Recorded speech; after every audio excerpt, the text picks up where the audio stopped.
private airport runway in the backyard of a 35,000 square foot chateau, a 235-acre estate that generates millions of dollars a year just by opening its gates, and a construction dynasty that literally poured the concrete for the city's most iconic skyline. Most people think of Atlanta as just the capital of hip-hop or the home of reality TV stars. They are looking at the surface. Beneath the music videos and the red carpets lies a network of financial fortresses that make standard celebrity wealth look like pocket change. We are talking about the Black Mecca of the United States, a city where African-American families have built generational empires in construction, infrastructure, global beauty, and massive-scale real estate. These are not just rich individuals. These are sovereign states operating within the city limits. They own the land, they own the banks, and they own the studios where Hollywood films its biggest blockbusters. We are tracking the property deeds, the government contracts, and the billion-dollar acquisitions to uncover the richest black families in Atlanta. Wait until you see number one. We are talking about a man who went from living in his car to owning a 330-acre former army base, turning it into a production empire bigger than Warner Brothers, Paramount, and Sony combined. Number 7. The Levett Family, the business of dignity. To understand the foundation of black wealth in Atlanta, you have to understand the businesses that serve the community from the cradle to the grave. And in Atlanta, when it comes to the final chapter of life, one name commands absolute respect and immense financial power: the Levett family. Gregory B. Levett Sr. and his wife Betty Levett are the titans behind Gregory B. Levett and Sons Funeral Homes and Crematory. Now, you might think a funeral home business is a modest, quiet operation. In Atlanta, you would be wrong. The Levetts have scaled the business of dignity into a multi-location empire that rivals major corporate chains. They established their first location in Scottsdale, Georgia, in 1980 with a 5,000 square foot facility. Today, that footprint has exploded. They operate 4 massive chapels across the metropolitan area, including a 9,000 square foot fortress in Decatur and a 12,000 square foot state-of-the-art facility in Gwinnett County. This is not just about handling services. It is about infrastructure wealth. Their facilities are designed with the opulence of 5-star hotels. We are talking about viewing rooms with custom furniture, large conference centers for family gatherings, and fleets of luxury vehicles. The family fleet includes pristine Rolls-Royces and Cadillacs, signaling a level of service that demands premium pricing. The wealth of the Levett family is built on a reputation for excellence. In the funeral industry, trust is the only currency that matters. When you serve over 2,200 families annually, as the Levetts do, you are operating a logistics and hospitality machine that generates tens of millions in revenue. Their influence extends far beyond their chapels. The family has donated over $1 million to various charities and organizations. Their philanthropic footprint is so large that the DeKalb Medical Center named their emergency department reception area after Gregory and Betty Levett. This is legacy wealth. It is the kind of wealth that is woven into the fabric of the community. They have handled the homegoing services for some of the most prominent figures in black culture, becoming the go-to institution for Atlanta's elite. The Levetts prove that in the Black Mecca, service industries can be scaled into dynastic fortunes if executed with perfection. They didn't just build a business, they built an institution that will stand for generations. But while the Levetts serve the local community, our next tycoon makes his fortune from the millions of travelers passing through the world's busiest airport. Number 6. Mack Wilbourn, the Airport King. If you have ever flown through Hartsfield-Jackson Atlanta International Airport, the busiest airport on the planet, you have likely put money directly into the pocket of Mack Wilbourn. Mack Wilbourn is the owner and president of Mack II, Incorporated. He is the quiet giant of Atlanta's hospitality sector. While rappers and athletes flash cash on Instagram, Wilbourn collects passive income from the thousands of people who buy a chicken sandwich or a burger every single hour. His empire is built on franchise dominance. He operates franchises of major brands like Popeyes Louisiana Kitchen and Checkers within the airport. But these aren't just normal fast food spots. These are some of the highest grossing locations in the entire world. His 2 Popeyes locations in the airport have consistently ranked as the number 1 and number 2 busiest units in the entire global system. Think about the volume. Hartsfield-Jackson sees over 100 million passengers a year. Wilbourn has positioned his assets right in the flow of that human river. It is a masterclass in captive audience economics. Wilbourn started his journey in 1971 as one of the first minority McDonald's franchisees in the Atlanta area. He grew that initial success into a diversified portfolio that includes vending companies and partnerships in iconic Atlanta destinations. His personal wealth is reflected in his real estate. Public records have linked him to a residence in Midtown Atlanta with over 5,600 square feet of living space, valued at over $1.2 million. But his true asset is his influence. He has hosted President Barack Obama at his home. When you can invite the President of the United States over for dinner, you are operating on a different level of power. Wilbourn represents the B2B, business-to-business, side of Atlanta wealth. He isn't selling a lifestyle, he is selling efficiency. He proves that you don't need to invent a new product to become ultra-wealthy. You just need to control the distribution channel where the people are. But while Mack Wilbourn controls the food, our next family controls the look of Black America. Number 5.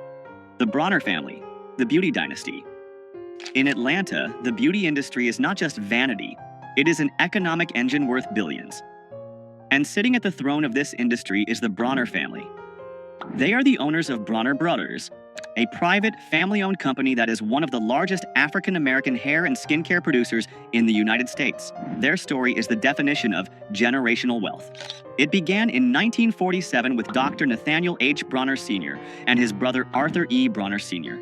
They started teaching cosmetology at a local YMCA.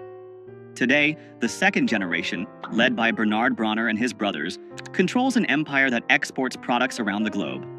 But their real cash cow is the Bronner Brothers International Beauty Show. This is not just a trade show, it is the Super Bowl of the hair industry. Held at the massive Georgia World Congress Center, it attracts between 40,000 and 70,000 hairstylists, barbers, and beauty experts from around the world. The economic impact of this single event is estimated to be approximately $60 million for the city of Atlanta. The family monetizes every aspect of this ecosystem. They own the product lines, BB African Royale, Tropical Roots, that the stylists use. They own the magazine, UPSCALE magazine, that dictates the trends. And they own the event where the industry gathers to spend money. This is vertical integration at its finest. Their wealth allows them to live lives of immense comfort and influence. The family is deeply embedded in the religious community as well, with Bishop Dale C. Bronner leading the Word of Faith Family Worship Cathedral, a mega church with thousands of members. This connection between business and faith is a pillar of the Atlanta elite structure. The Bronner family has navigated decades of change, from the Jim Crow era to the digital age, without losing control of their company. They have resisted buyouts and takeovers to keep the wealth within the family bloodline. They prove that owning the culture, specifically the unique beauty standards and needs of the Black community, is one of the most lucrative positions in the market. But while the Bronners focus on beauty, our next tycoon is focused on rebuilding the very earth beneath Atlanta's feet. Number 4. Egbert Perry, the urban architect. Do not confuse him with Tyler Perry.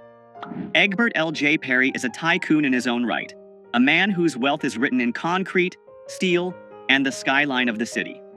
Egbert Perry is the chairman and CEO of the Integral Group. He is a real estate developer who didn't just build buildings, he reinvented the concept of urban housing in America. In the 1990s, Atlanta was facing a crisis with its public housing projects. They were dangerous, dilapidated, and economically isolated. Egbert Perry saw an opportunity where others saw a disaster. He partnered with the Housing Authority to create Centennial Place. This was a revolutionary project. He tore down the old projects and built a mixed-income community. He put wealthy professionals right next door to subsidized tenants, creating a seamless neighborhood with high-quality amenities, schools, and recreation centers. This model was so successful, it became the federal standard for housing redevelopment across the United States. Because of this vision, the Integral Group now controls a massive portfolio of real estate assets across the country. We are talking about master-planned communities, transit-oriented developments, and commercial infrastructure valued in the hundreds of millions, if not billions, of dollars in total project capitalization. Egbert Perry's personal influence is staggering. He has served as the chairman of the board for Fannie Mae, one of the most powerful financial positions in the entire country. He sits on the boards of major corporations and has been inducted into the Real Estate Hall of Distinction. His wealth is intellectual capital, converted into real asset capital. He lives a life of quiet, powerful luxury. Unlike the entertainers who flash cash, Egbert Perry moves in the boardrooms where the future of the city is decided. His company is currently involved in the redevelopment of the massive General Motors assembly plant site in Doraville, a project that will create a city within a city. He represents the technocrat wing of the Black MECCA. He is the engineer who figured out how to make gentrification and community development profitable. But if Egbert Perry is the modern developer, our next family is the historic bedrock upon which modern Atlanta was built. Number 3. The Russell family, the concrete dynasty. If you look at the Atlanta skyline, you are looking at the legacy of Herman J. Russell. The Russell family is perhaps the most important business dynasty in the history of Black Atlanta. Herman J. Russell, who passed away in 2014, founded H.J. Russell and Company in 1952. He started as a plasterer. He ended up as the man who built the Coca-Cola headquarters, the Georgia Dome, Turner Field, and major expansions of the Hartsfield-Jackson Airport. Today, the company is run by his children, Michael Russell, CEO, H. Jerome Russell, President, and Donata Russell Ross.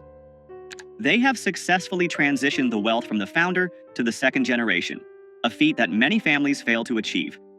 Let's look at the scale of their operation. H.J. Russell and Company is consistently ranked among the largest minority-owned firms in the United States. They don't just pour concrete, they manage real estate, they develop affordable housing, and through Concessions International, led by Donata, they operate food and beverage units in major airports across the country. Their family seat is legendary. Herman Russell's estate in Collier Heights, a historic, wealthy Black neighborhood, featured a 50-foot-long swimming pool where Dr. Martin Luther King Jr. used to swim. It was the boardroom of the civil rights movement. Today, the children continue to expand the empire. Jerome Russell is heavily involved in the Russell Innovation Center for Entrepreneurs, RICE. This is a 50,000-square-foot business generator gifted by the family to the city. It is the largest center of its kind in the country dedicated to Black entrepreneurs. This is ecosystem wealth. The Russells aren't just rich, they are creating the infrastructure for the next 1,000 Black millionaires.